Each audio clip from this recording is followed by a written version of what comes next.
नमस्कार. शनिवारच्या देशदूत संवाद कट्ट्यामध्ये तुमच्या सगळ्यांचं स्वागत. दिवस पावसाळ्याचे आहेत. पाऊस काही येत नाहीये.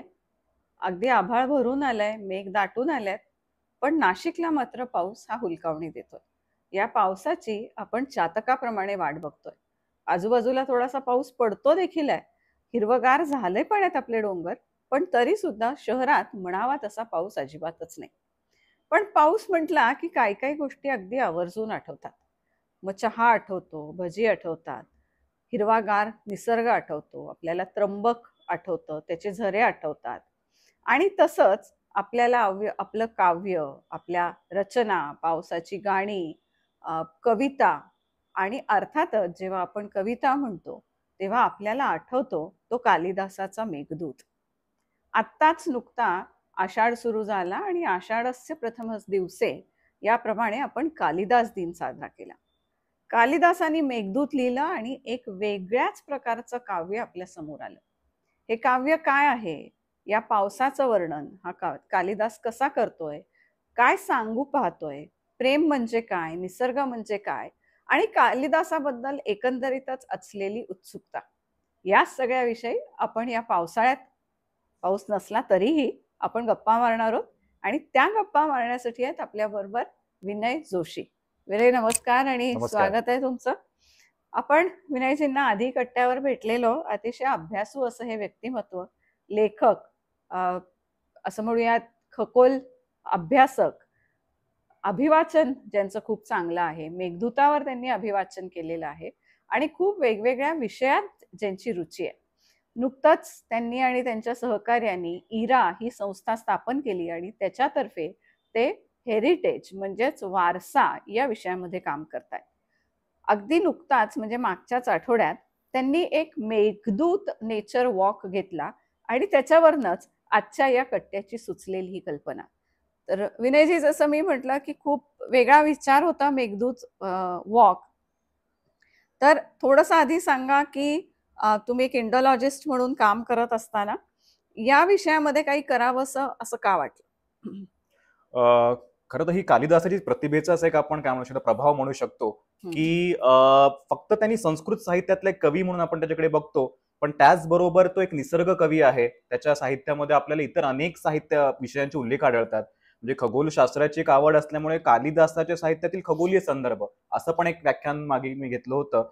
त्यामुळे कदाचित त्याच्या प्रतिभेमुळे असं असू शकेल की तो प्रभाव असेल की एकच व्यक्ती सुद्धा वेगवेगळ्या विषयांमध्ये आवड किंवा रुची त्याची असू शकते, असू असं आपण शकते. म्हणू शकतो. अर्थातच तुमचा संस्कृतचाही अभ्यास खूप दांडगा आहे. त्याच्यामुळे कालिदास साहजिकच तुमच्या खूप जवळचा होतो आणि तुमच्यापर्यंत त्याचं सगळं जे लिटरेचर आहे ते सगळं पोहोचतं. पण आषाढातल्या पहिल्या दिवसाला आपण कालिदास दिन असं का म्हणतो? म्हणजे तो त्यांचा जन्मदिवस आहे, तो त्यांचा स्मरण दिवस आहे. आपण नुसताच कालिदास दिन म्हणून म्हणतोय. तर काय आहे याच्या मागे? नक्कीच आषाढस्य प्रथम दिवस आहे असं म्हटलं की तो महाकवी कालिदास दिन म्हणजे आषाढ शुद्ध प्रतिपदा असं आपण म्हणतो. पण प्रत्यक्षात ती कालिदासांची जन्मतिथी सुद्धा नाही किंवा पुण्यतिथी सुद्धा नाही. कारण संस्कृत कवी मुळातच स्वतःविषयी नम्र असतात, ते विशेष काही माहिती सांगत नाही. आणि कालिदास तर कविकुल गुरु आहेत, सगळ्या साहित्यिकांमध्ये सर्वश्रेष्ठ आहेत. तर त्यांच्या साहित्यामध्ये फक्त कालिदास विरचित एवढा शब्द सोडला तर बाकी काहीही येत नाही. त्यामुळे त्यांचा जन्म नक्की कुठे झाला, कुठल्या ठिकाणी झाला, माता पिता कोण होते, जन्मतिथी काय होती, याविषयी काहीही आपल्याला सापडत नाही. पण त्यांच्या ज्या 7 साहित्यकृतींपैकी मेघदूत ही जरा सर्व लोकप्रिय अशी ती साहित्यकृती आहे. त्यातला जो दुसरा श्लोक आहे त्याच्या पंक्तीमध्ये असं म्हटलं जातं की आषाढस्य प्रथम दिवसे मेघमाश्लिष्ट सानू वप्रक्रीडा परिणत गज प्रेक्षणीयम ददर्श. म्हणजे शांताबाईंच्या भाषेत हे सांगायचं तर आषाढाच्या पहिल्या दिवशी बघतो शिखरी मेघ वाकला, टक्कर देण्या तटभिंतींवर क्रीडा तुरगज जणू ठाकला. की ते यक्षाची ती कथा आहे आणि मग आषाढाच्या पहिल्या दिवशी त्याला एक ढग दिसतो आणि मग ते सगळं काव्य सुरू होतं. तर आषाढस्य प्रथम दिवसे या पंक्तींनी जनसामान्यांवर, कालिदास प्रेमींवर, संस्कृत प्रेमींवर एवढं गारुड केलं की आषाढाचा पहिला दिवस हा महाकवी कालिदास दिन असं म्हणून तो असं साजरा म्हणून केला तो जातो. साजरा केला आणि जातो. कदाचित एक पहिला साहित्यिक असावा की त्याच्या जन्मतिथीमुळे नाही किंवा स्मरण दिनामुळे नाही तर साहित्यातल्या एका उल्लेखामुळे त्याचा दिवस क्या साजरा केला बात आहे. जातो. हा एक कदाचित एकमेव अगदीच. साहित्यिक आणि असावा. अजून सुद्धा त्यांचं ज्या रचना आहेत, त्यांचे ज्या काव्य रचना आहेत, त्याची एक अशी परिणामकारकता अजूनही आपल्याला या नक्कीच. पिढ्यांपर्यंत दिसते. जसं तुम्ही म्हणालात की कालिदासांनी स्वतःविषयी असं काही लिहून ठेवलेलं नाही किंवा हे नाही, पण त्यांच्या बाबतच्या काही गोष्टी किंवा दंतकथा अशा काही प्रचलित आहेत. तर या या गोष्टींमध्ये कालिदासांबद्दल आपल्याला काय दिसतं? नक्कीच. जेव्हा सत्यकथा अस्तित्वात नसतात तेव्हा दंतकथा त्यांची बाजू घेतात. त्यामुळे कालिदासांनी स्वतः काही न लिहिल्यामुळे नंतरच्या काळात खूप अनेक दंतकथा कालिदासांविषयी रचल्या गेल्या आणि दरवर्षी खरं तर कालिदास दिन म्हटलं की तेवढ्या ज्या दंतकथा आहेत त्यांचीच वारंवार उजळणी होते. की प्रसिद्ध दंतकथेप्रमाणे कालिदास हे अत्यंत मूर्ख, अडाणी आणि असे ते होते आणि त्या नगरीची जी राजकन्या होती ती अत्यंत विद्वान होती, पंडिता होती आणि तिचा असा पण होता की माझ्यापेक्षा श्रेष्ठ जो पंडित असेल त्याच्याशीच मी विवाह विवाह करेन. आणि मग त्या नादात तिने अनेक पंडितांचा अपमान केला, राज्यातल्या विद्वान जनांचा तिने अपमान केला आणि मग त्या सगळ्यांनी एकत्रित येऊन ठरवलं की हिला आता धडा शिकवला पाहिजे. आणि मग त्यांना हा मूर्ख निरक्षर असा जो अडाणी कालिदास दिसला, रूपाने अत्यंत सुंदर होता, तर त्याला त्यांनी असं दाखवलं की हा आमच्यातला सर्वात श्रेष्ठ विद्वान आहे आणि त्याचं रूप पाहून ती भाळली, विवाह झाला. आणि मग तिने विचारलं, अस्ति कश्चित वाघ विशेष, तुमच्या वाणीमध्ये काही विशेष गुणधर्म आहे का? पण लगेच तिला कळलं की याला संस्कृत येत नाही, याला साहित्य येत नाही, काव्य येत नाही, हा अत्यंत अडाणी निरक्षर असा मूर्ख मनुष्य आहे. तर तिने खूप अपमान केला, प्रतारणा केली.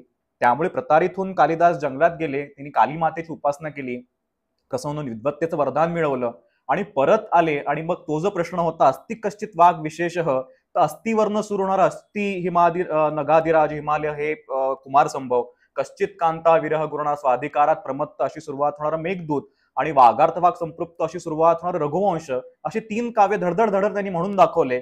आणि मग ती प्रसन्न झाली. ती म्हणाली आता आपण तुम्ही मला अनुरूप आहात तर आपण सुखाने नांदू.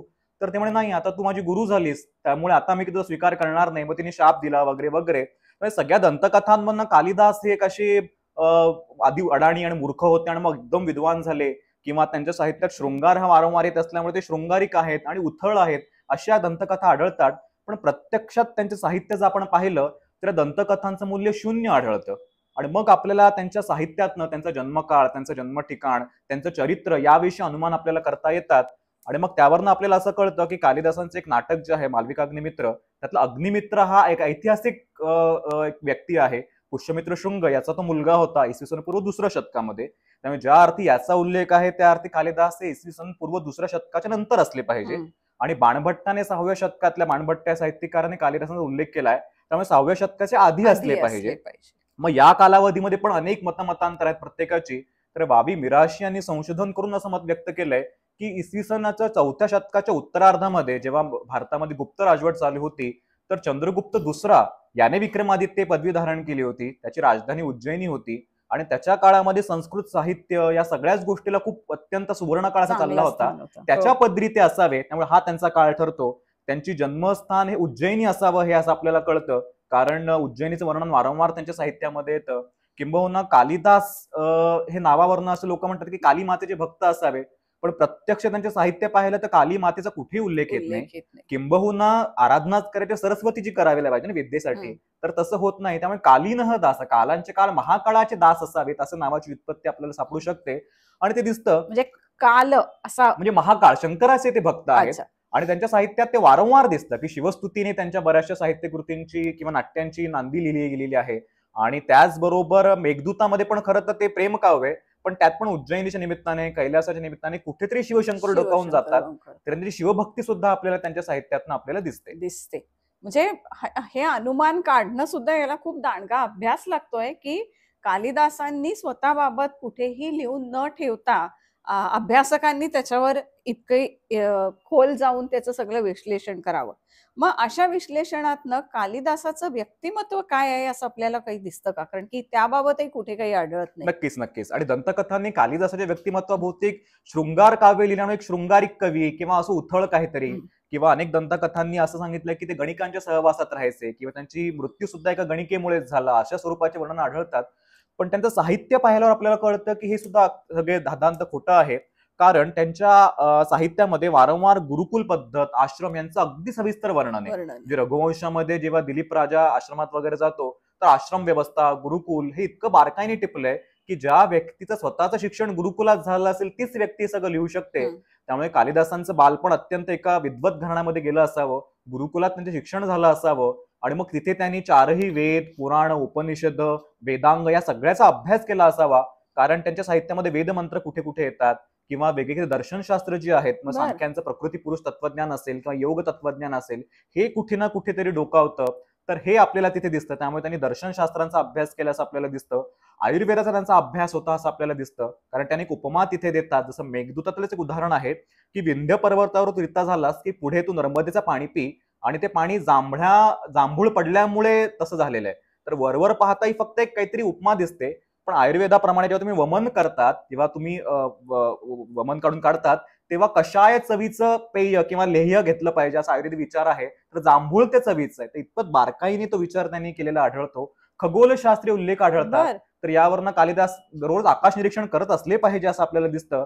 कारण जेव्हा दुष्यंत आणि शकुंतलांचं मिलन जेव्हा होतं, तो उपमा देताना ते म्हणतात की नुकत्याच चंद्रग्रहणातनं सुटलेल्या चंद्राचा रोहिणीशी संयोग व्हावा, तशी या शाप आणि या सगळ्या दुःखातनं मुक्त झालेल्या मला तुझी प्राप्ती झाली आहे. तर हम्म, खरंच असं एखादं चंद्रग्रहण झालं असावं की असावं. ज्यातनं मुक्त होऊन चंद्र आणि रोहिणी ताऱ्याला झाकलं असावं.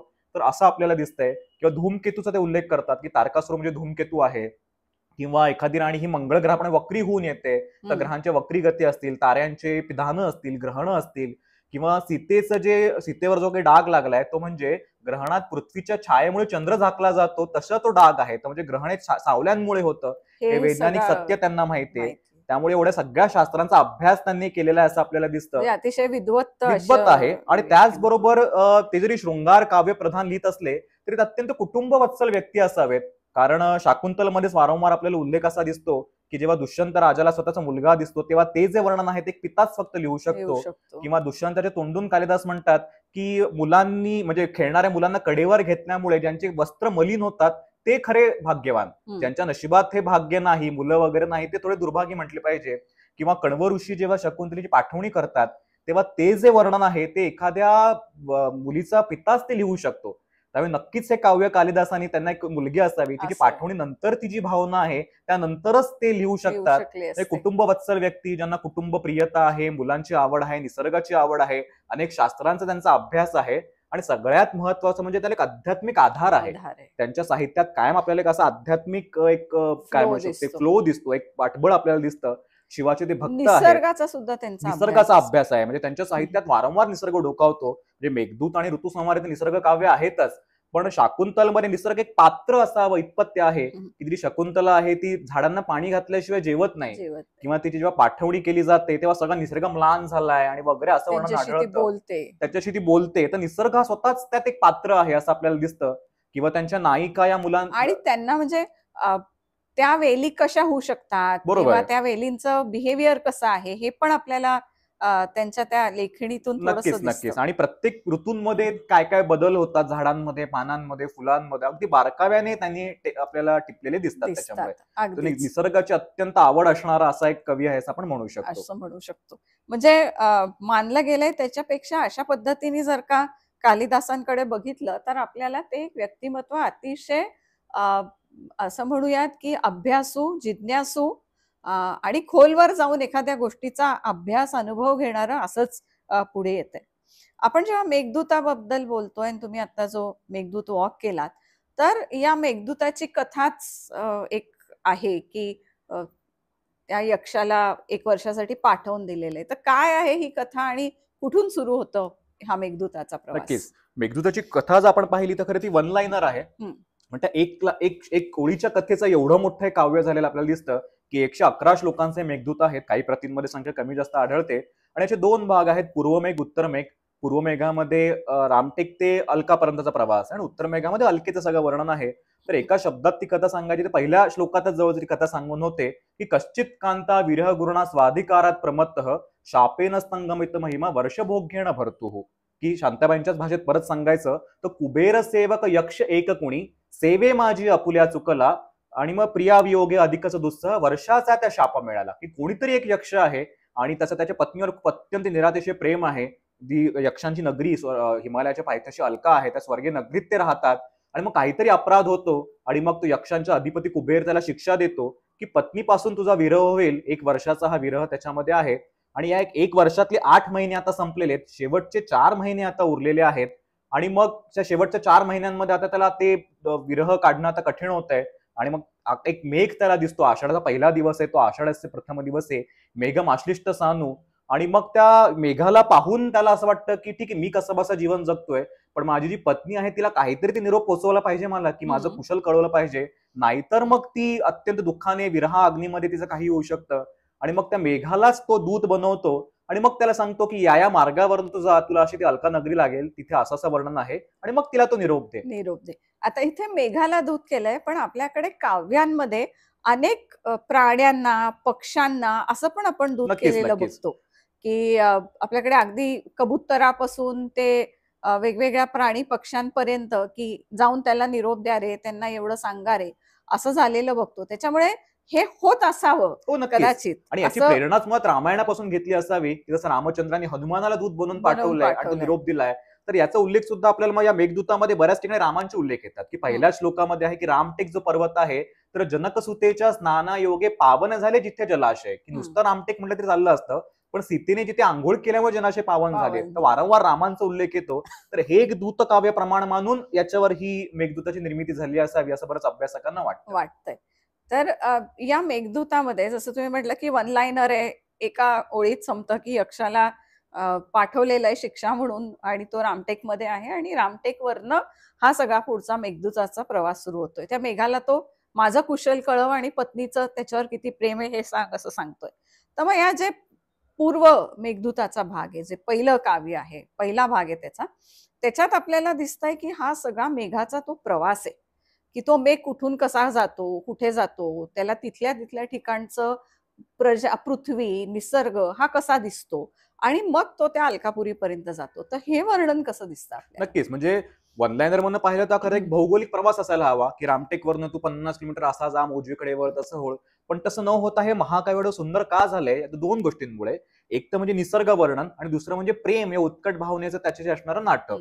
तर बऱ्याच वेळेला असं होतं की एक साधा निसर्ग असतो किंवा साधी घटना असते, पण जे उत्कट प्रेमात असतात त्यांना तीच घटना विशेष वाटते. म्हणजे सर्वसामान्यांना पाऊस आला की काय ही रिपरिप असा कंटाळा येतो, पण प्रेमात पडणारे असतात त्यांना ती रिमझिम वाटायला लागते. वाटते. किंवा बाहेरचं चांदणं काय रोजच्या सारखंच आहे, पण प्रेमात पडणाऱ्यांना ते टिपूर वाटतं. वाटतं. किंवा रोज फुललेली झाडं काय रोजचेच फुल आले, पण प्रेम आले किंवा ती बरखा बहार असते. बहार असते. तर उत्कट प्रेमामुळे रोजचाच निसर्ग, रोजच्याच घटना, रोजचाच रस्ता काहीतरी विशेष होतं. तर मेघदूताला विशेष करायला मेघाचं ते उत्कट प्रेम, त्याच्यामुळे हे काव्य अत्यंत वेगळं झालंय. नाहीतर ते फक्त एक जॉग्राफिकल असं एक डॉक्युमेंटेशन पण झालं असतं. या प्रवासाला, म्हणजे हे डॉक्युमेंटेशन तुम्ही म्हणताय, या जॉग्राफिकल डॉक्युमेंटेशनला या वेगळ्या म्हणजे प्रेमाच्या प्रवासातून सुद्धा जॉग्राफी दिसते, नाही का? नक्कीच हे नक्कीच. त्यांचा अभ्यास कालिदासांचा हा ऋतूप्रमाणे किंवा त्या जॉग्राफी प्रमाणे पण जाताना दिसतोय, पण त्याच्यातला प्रेम हा धागा सुटलेला नाही. नक्कीच नक्कीच. आणि या सगळ्या पार्श्वभूमीवर निसर्ग आहे, म्हणजे फक्त या ठिकाणी जाऊन ना, त्या ठिकाणी निसर्ग काय आहे, तिथे काय विशेष आहे. तर असं आपण म्हणू शकतो की निसर्गाच्या एका भव्य पटावर प्रेम कहाणी फुलते, किंवा मग प्रेमाच्या गुलाबी पटावर हिरव्या निसर्ग उमलतोय, आणि या सगळ्याला एक खरे संदर्भ आहेत. म्हणजे कुठेतरी काल्पनिक घडत म्हणजे नाही. ते रामटेकवरनं उज्जैनी पर्यंत जात आहेत, मग उज्जैनी पासून परत नक्कीच नक्कीच. उत्तरेतला हा प्रवास जो आहे. वर्णन आहे की रामटेकवरनं हा मेघ, रामटेक पर्वत जो आहे म्हणजे नागपूर जवळचा, तिथे तर यक्षाला हा तो मेघ दिसतो, आणि मग त्याला तो सांगतो की अशा मार्गाने तू जा. मग थोडा पुढे गेल्यानंतर त्याला एक माल नावाचा छोटी टेकडी लागते. मग पुढे गेल्यावर आम्र टेक, म्हणजे आजचा अमरकंटक जे आहे, आम्रगिरी, तो पर्वत लागतोय. आणि मग त्याचं वर्णन कालिदासांनी असं केलंय की तो आम्रकूट पर्वत जो आहे तो त्यावेळी आंब्याच्या झाडाने लगडलेला आहे, त्यामुळे पूर्ण असं तो पिवळा पर्वत दिसतोय. आणि वरून जेव्हा त्याच्यावर तो मेघ घेईल, तर शांतपणे भाषेत सांगायचं तर तै देवांच्या मिथुनांनाही लोभनीय ते गमेल दर्शन, गौर सभोवती मध्ये सावळा, दिसेल जणू तो पृथ्वीचा स्तन, की जणू पृथ्वी मातेचा तो स्तन आहे, कारण पिवळसर आणि मध्यभागी तो काळा मेघ आलाय. तर असा तो आम्रकूट पर्वत. आणि मग तिकडून थोडंसं पुढे गेल्यावर विंध्य पर्वत लागेल, आणि मग तिथे तू रीता हो, मग ती नर्मदा नदी लागेल असं ते वर्णन आढळतं. मग दशार्णा देश लागेल, म्हणजे आजची विदिशा जी नगरी आहे तिथे त्या मेघाने यावं. मग काही नद्या तो ओलांडत जातो, की वेत्रवती म्हणजे आजची जी बेतवा नदी आहे ती तो ओलांडतो.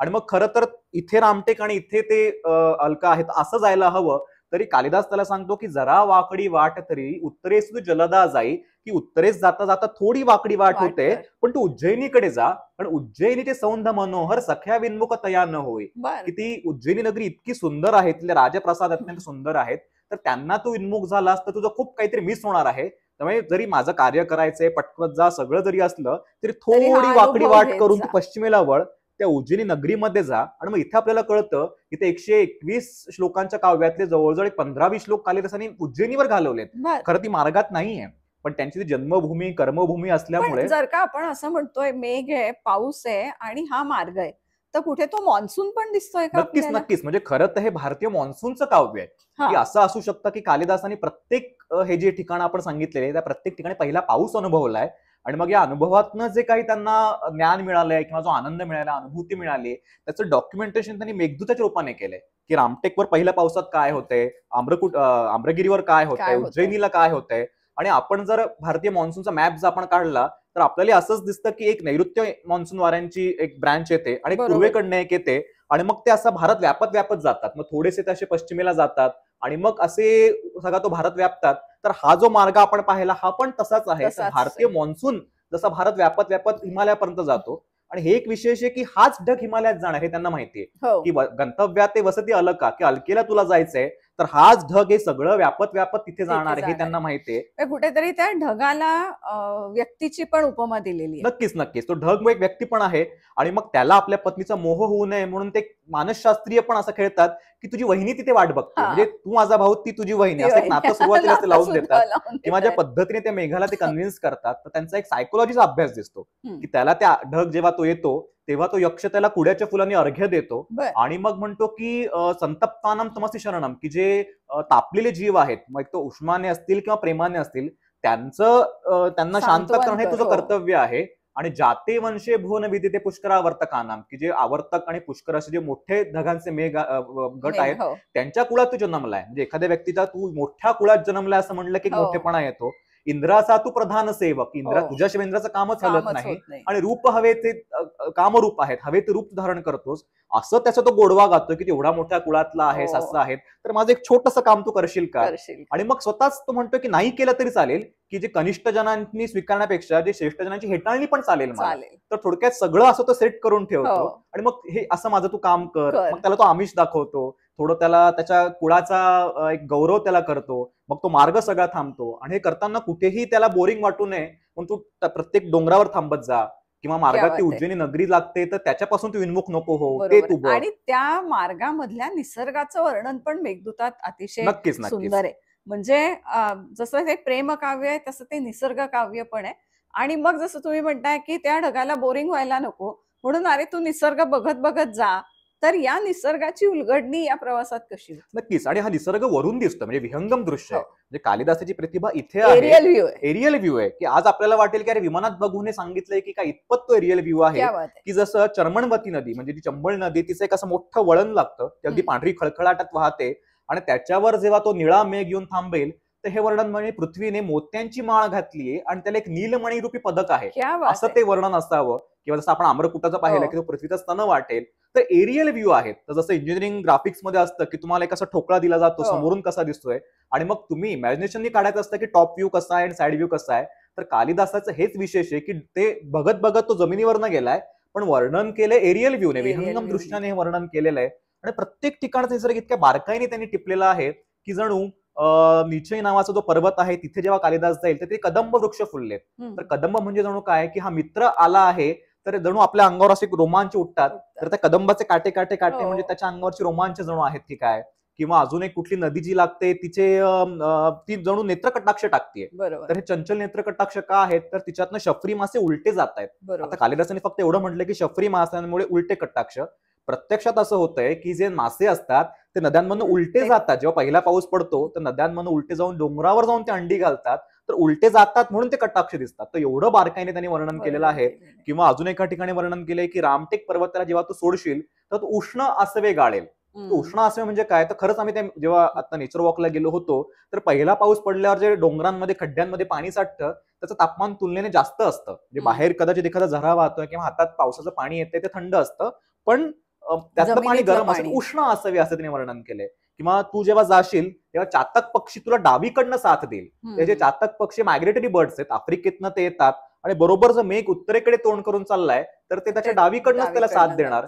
किंवा अनेक पक्ष्यांचा विणीचा हंगाम आहे बगळे असतील राजहंस असतील यांचा हा विणीचा हंगाम आहे तर हे वर्णन त्यांनी त्याच्यामध्ये केलेलं आपल्याला दिसतं.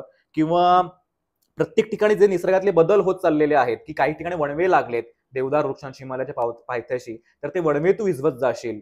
किंवा पहिला पाऊस पडायच्या आधीच जमिनीतनं काही अंकुर येतात, तर जणू पृथ्वी ही वांझ होती आणि तुझी गर्जना ऐकून ती गर्भवती झाली आणि मग तिने तो कोंब काढलाय. तर खरंच असं होतं की जेव्हा वळीवाचा पाऊस पडतो किंवा वातावरणात थोडी आर्द्रता असते आणि फक्त ढग दाटून येतात, तेव्हा जमिनीतनं काही कंद बाहेर येतात, पाऊस पडायच्या आधीच ते आलेले असतात. तर असं ते वर्णन आपल्याला आढळतं. किंवा भाजळवळीने भूमी हुंगणारे मत्त मतंगज, की ती पहिल्या पावसानं मृदुगंध आल्यावर तो वास हुंगत जाणारे हत्ती असतील, रान कर्दळी खाणारे हरणं असतील, त्या कदंब वृक्षाच्या फुलांवर घोंगवणारे भुंगे असतील, किंवा बेत्रवती नदीवर जणू ते जे उडणारे बगळे आहेत ते म्हणजे जणू तिने मेखला म्हणजे कमरेची मेखला धारण केली आहे, असं ते वर्णन आढळतं. तर प्रत्येक ठिकाणचे बारकावे टिपट टिपट टिपट टिपट टिपत मग ते उज्जैनी नगरी असेल, मग तिथून ते कुरुक्षेत्राकडे जातील, तिथे सरस्वती नदी ओलांडतील, तिथून मग ते परत असे उत्तरेकडे वळत वळत मग हरिद्वार जवळ कनखल जे क्षेत्र आहे तिथे ते येतील, गंगा नदी ओलांडतील, मग त्या क्रौंच रंध्रामधनं ते तिबेटच्या पठारावर जातील, तिथे मग तो मानस सरोवर आहे, मग तो कैलास पर्वत आहे, आणि मग त्या कैलासाच्या मांडीवर ती अलका नगरी आहे. तर जशी एखाद्या प्रियकराच्या मांडीवर एखादी प्रणयिनी अशी पहुडावी, तशी ती अलका नगरी त्याच्यावर पहुडली आहे, असं ते वर्णन पूर्व मेघामध्ये येतं. आणि मग उत्तर मेघामध्ये तिथलं सगळं ते छान असं, अर्थात यक्षांचीच नगरी आहे, कुबेर त्याचा अधिपती आहे, त्यामुळे अगदी समृद्धशाली असं छान वर्णन तिथे आढळतं नगरी, त्याचं ते सगळं वर्णन येतं. पण आता हे तुम्ही एवढं भरभरून मेघदूताबद्दल, त्याच्या निसर्गाबद्दल, त्यांचे जे सगळे आपण म्हणूयात की निरीक्षण आहेत त्याच्याबद्दल बोलताय. तसा मेघदूत किंवा कालिदास हे कालातीत आहे, म्हणजे कुठल्याही काळात ते तितकंच रेलिव्हंट आहे, कारण की एक तर ते प्रेमकाव्य आहे आणि प्रेम हे कालातीत आहे आणि निसर्ग हा सुद्धा कालातीत आहे. तर या मेघदूतामधनं आजच्या जीवनाला आपल्याला काही बोध घ्यायचा असेल, म्हणजे काव्य म्हणून त्याच्या पलीकडे आपल्या आयुष्याशी निगडीत त्याच्याकडे बघायचं असेल, तर तो बोध आपण आज कसा घ्यावा? नक्कीच. आणि खरं जसं कालिदासांच्या काळाबाबतीत मतभेद असतील, पण त्यांचं साहित्य कालातीत आहे आणि आजच्या काळात उलट विशेषत्वाने याची गरज जास्त भासते. म्हणजे आपण प्रेम ही जी संकल्पना पाहिली, तर आज असं होतं की डेटिंग ऍप्स आहेत की एक राईट स्विप केलं की तुम्ही एकमेकांना लाईक करतात, किंवा फक्त प्रोफाईल फोटो पाहून प्रेम होतं, किंवा आज जे जेन्झीज आहेत त्याच्यामध्ये मग ब्रेन क्रम्पिंग असेल किंवा गोस्टिंग असेल किंवा सॉफ्ट लॉन्चिंग, अशा नवीन नवीन टर्म्स येतात ज्या प्रेमाच्या नव्हत्या. असं असताना कालिदासाच्या यक्षाचं ते उत्कट प्रेम आहे ते इथे खूप विशेषत्वाने जाणवतं, की तो प्रेमाच्या त्या सगळ्या भावना आपल्याला मेघदूतात दिसतात, की प्रेमाची उत्कटता आहे, त्याबरोबर प्रणयाची आतुरता त्याच्यामध्ये आहे, की प्रणय वर्णन त्याच्यामध्ये आहेत, रुसवे फुगवे आहेत, मंधरणी आहे, पुनर्मिलनाची आस आहे आणि विरहाचा वणवा, हे सगळं आहे. तर आज असं होते की आपल्याला विरहच जाणवत नाही, की एखादा लॉंग डिस्टन्स रिलेशनशिप आपण म्हणतो तरी सुद्धा आठवण आली की आपल्या प्रिय व्यक्तीला आपण व्हिडिओ कॉल करतो, भेटतो, किंवा अगदी अमेरिकेतली व्यक्ती असेल तरी वर्षात एकदा येऊन भेटून जाते. सोशल मीडियामुळे म्हणा किंवा सगळ्या दळणवळणाच्या साधनामुळे विरहच जाणवेनासा झालाय. म्हणजे आजच्या बॉलिवूड पिक्चरमध्ये पण आपल्याला जुदाई सारखे गाणेच आढळत नाही जे पूर्वी असायचे, कारण विरह ही प्रेमाची जी भावना आहे, किंवा रुसायचं असतं, परत ती मनधरणी करायची असते, असं काही ज्या गोष्टी असतात त्या आता नाहीशा होत आहेत. तर अशा पार्श्वभूमीवर हे असे काव्य आपल्याला ते जाणीव करून देतात की मला असं वाटतं की प्रेमाची डेप्थ, की एक खोली काय आहे किंवा उत्कट प्रेमाची व्याख्या काय आहे, ही मला वाटतं कालिदास नक्कीच नक्कीच. आणि विवेकी प्रेम म्हणजे तो यक्ष जरी विरहात व्याकुळ असला तरी कुठेही तो त्या कुबेराला तो शिव्या देत नाही की तुझ्यामुळे असं काही झालं, म्हणजे दुनियावाले वगैरे असं जे वर्णन असतं तसं होत नाही. उलट तो स्वतःची सांत्वना करतो की सुख दुःख जीवनाचा भाग आहेत, तसं विरह हा सुद्धा प्रेमाचा भाग आहे. तर 4 महिने फक्त आपल्याला काढायचे, ते झाले की पुन्हा आपलं मिलन होणार आहे. तो कुठेही तो अविवेकाने त्या यक्षाला शिव्या देतोय की तुझ्यामुळे आमचा विरह झालाय किंवा जगाने आम्हाला असं केलं, असं काही तो करत नाही. विरहात व्याकुळ असताना सुद्धा त्याचा विवेक ठाई ठाई जागा आहे असं आपल्याला दिसतं, की अगदी बारकाव्याने तो सांगतो की इथे तू असं कर, इथे तू असं कर, मेघा तू अमुक अमुक असं कर, आणि तुझ्यामुळे असं असं यांच्या जीवनात आनंद होईल, की माझा विरहाचा निरोप देताना सुद्धा तुझा आनंद तुझ्यापाशी राहावा म्हणून तू उज्जैनीला जा, असे वर्णन आढळतात. ते एक विवेकी प्रेम दिसतंय. आणि दुसरी गोष्ट म्हणजे कालिदासाचं प्रेम हे डिवाइन आहे, की यक्षांची नगरीचं वर्णन आपण आढळलं तर तिथे कायम वसंत ऋतू आहे, आणि मग तिथले जे यक्ष आहेत ते त्यांना फक्त तारुण्य हे एकच अवस्था आहे, किंवा विरहात जे काही आनंदाश्रू येतात तेवढंच फक्त ते दुःख आहे, अशी ती आनंदी वस्तू आहे. तिथे यक्ष यक्षिणी जे आहेत ते कायम प्रेमामध्ये हे आहेत, पण कुठे तिथे तो शृंगार किंवा उद्दामपणा असं नाहीये. कारण ही नगरी कुठे आहे तर ज्याच्या उद्यानामध्ये बाहेर स्वतः शिवशंकर बसले, कारण कैलासावर आहे, आणि त्यांचं जे मस्तिकेचं चांदणं आहे, चंद्र आहे, त्याचं चांदणं कायम तिथे पडतंय. त्यावेळी नगरीमध्ये म्हणजे ज्या शिवशंकरांनी शरीराला आसक्त असणाऱ्या कामदेवाला जाळून त्याला आनंद केलं, की त्याला वैश्विक रूप दिलं, ते शिवशंकर तिथे वास करतायत. त्यामुळे हे जे प्रेम आहे कुठेतरी व्यभिचाराकडे जाणारं किंवा खूपच असं काय म्हणतात काम वाचण्याच्या आहारी जाणार असं नाहीये. हे दैवी प्रेम आहे आणि मग उत्तर मेघात आपल्याला वारंवार या दैवी प्रेमाची ती उत्कटता येते. हे दैवी प्रेम कसं असावं हे कालिदास आपल्याला शिकवतो आणि मग कळतं की प्रेमात पडलं की तुमचा दृष्टिकोन बदलला पाहिजे. की त्या यक्ष प्रेमात आहे म्हणून हे मेघदूत घडलंय, तर तुम्ही प्रेमात आहात तर जगातल्या छोट्या छोट्या गोष्टींचा आनंद तुम्हाला घेता आला पाहिजे. की पहिला पाऊस पडल्यावर मातीचा येणारा वास असेल किंवा एखादं उमललेलं फूल असेल किंवा दिसणारा ढग असेल, झरे असतील, या सगळ्याचा आनंद घेण्यासाठी तुम्हाला मेघदूत वाचण्याची गरज पडते. आणि एक दुसरी गोष्ट म्हणजे निसर्ग बघणं, की हल्ली आपण असं होतंय की पावसाळा आला की सगळे ट्रेकिंगला जातात आणि मग धबधब्यात दिसतात, पण हे बारकावे आपण टिपतो का? की त्या पाऊस पडल्यामुळे बेडूक कसे ओरडतायत, पक्ष्यांमध्ये काय बदल घडलेला आहे हे आपण बघतो का? तर ही दृष्टी आपल्याला कालिदास देतो. फुलताय ती फुलं काय करतायत, तर ही दृष्टी आपल्याला कालिदास देतो आणि मग ती दृष्टी मिळालं की मग आपल्याला जग आपल्याला असं छान छान छान छान वाटायला लागू शकतं किंवा त्या दृष्टीने आपण जगाकडे पाहायला लागू शकतो. अगदी खरं आहे. मला असं वाटतं कालिदास वाचला असेल कोणी नसेल किंवा या निमित्ताने तरी वाचाल अशी आपण अपेक्षा करूयात. कारण की विनयजी इतक्या ओघात आणि इतक्या सहजतेने त्या कालिदासाच्याच मुखातून जणू काही हे सगळं आपल्यापर्यंत पोहोचवतायत आणि तेही साध्या सोप्या भाषेमध्ये. प्रेम इतकं उत्कट असू शकतं, ते इतकं निरागस असू शकतं, ते इतकं सरळ असू शकतं. मला वाटतं आजच्या जीवनाला या अशा प्रेमाची खरोखर आवश्यकता आहे. आम्ही खूप बातम्या बघत असतो, आपण रोज वाचत असतो की कुठेतरी प्रेमभंग होतो, कोणीतरी कोणाला तरी त्रास देतो, कोणीतरी कोणाला तरी मारून टाकतो. ही काही खऱ्या प्रेमाची व्याख्या असूच शकत नाही.